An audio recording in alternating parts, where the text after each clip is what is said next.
Along these back roads, in the heart of the Bible Belt, faith beats. Use your words. This is where Joey Slate's heart beats too. You see him, this is a miracle. I mean, you know the story. What are the chances, you know? They were telling us, you know, he won't survive the next hour. And then it was that he won't survive the night. It's been more than a year now since that heart almost stopped. He had a gunshot wound at close range to the head. It went into the top of his head and went down through his left hemisphere and lodged itself down in his spinal column. Andra Munoz recalls that winter night in Wisconsin when she flew into Madison to find her nephew in a coma after emergency surgery. When all the other opportunities for him to not survive, he fought so hard. Even when he was barely alive, he was just fighting, and that's what we see today. He's still fighting. Are you ready? Recovering now in an integrated care facility. It's that same heart, but a very different Joey. People say that he wasn't ever supposed to walk. Good, JoJo. Well, this kid is obviously walking. He's climbing stairs, he's going down slides, he's skipping. Good. I'm definitely proud of him. We're not naming the facility out of respect for Joey's privacy and safety, but this place has gained national recognition for its work with head injuries. A testament to that work, how Joey's doing today. There's the triangle. There was very little language happening, very little language. Just a few months ago, it was easy to lose faith that Joey would ever talk again. And for the longest time it was time, that's all, you know, it was like he's waiting for his turn, right, to go to therapy. Jason. And now, this has just been in the last week or two, now he says, is it my turn yet? Oh my gosh, to hear it's like this beautiful song coming from the waiting area. It's our Joey. Go Badgers. Go Badgers.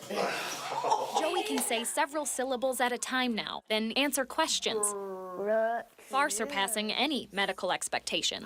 I mean, I don't even know how you can describe it. Doctors still are baffled. Every doctor that he's ever had is baffled. I want to go outside. I want to go outside.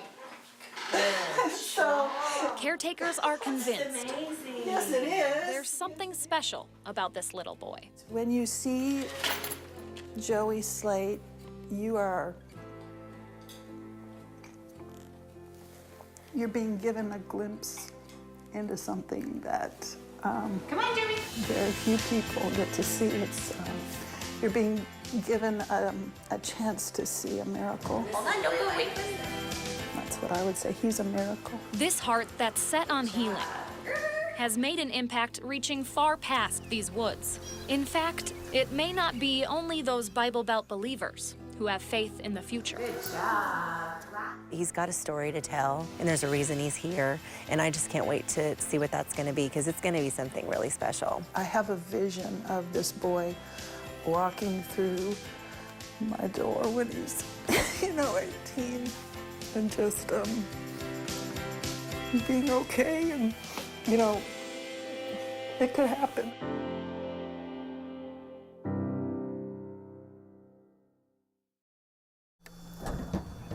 I like to cook. I like to cook a lot. After nearly 2 years of pretty views, pleasant neighbors, and plenty of space for her favorite pastime, Mary Lehman has really warmed up to apartment living at Essex Senior Housing. There's only one problem. I haven't done much cooking at all. I've been eating at the senior center. That's because her food won't stay cold. I'm afraid to eat stuff because I'm afraid it's spoiled and I'll get sick. Essex Housing recently swapped out Mary's refrigerator with this smaller version. When I go anywhere and I have food left over and bring it home, I have to eat it the next day. It's not safe to be in there any longer. If you go in there at any given time, you can go in there and find foods that's rotten in your refrigerator. When we visited, Mary showed us mold growing on the back of the fridge wall, and she isn't alone. No, there's 6 of us. 6 of us had them taken out. 6 apartments with 6 elderly residents, all in their 80s and 90s, had their fridges swapped out for a version they say isn't designed for food at all. And it says in the same thing in the manual, not for long-term food storage. Medical refrigerators only. The temperature only goes from like 40 degrees on up. Mary and her neighbors called for action.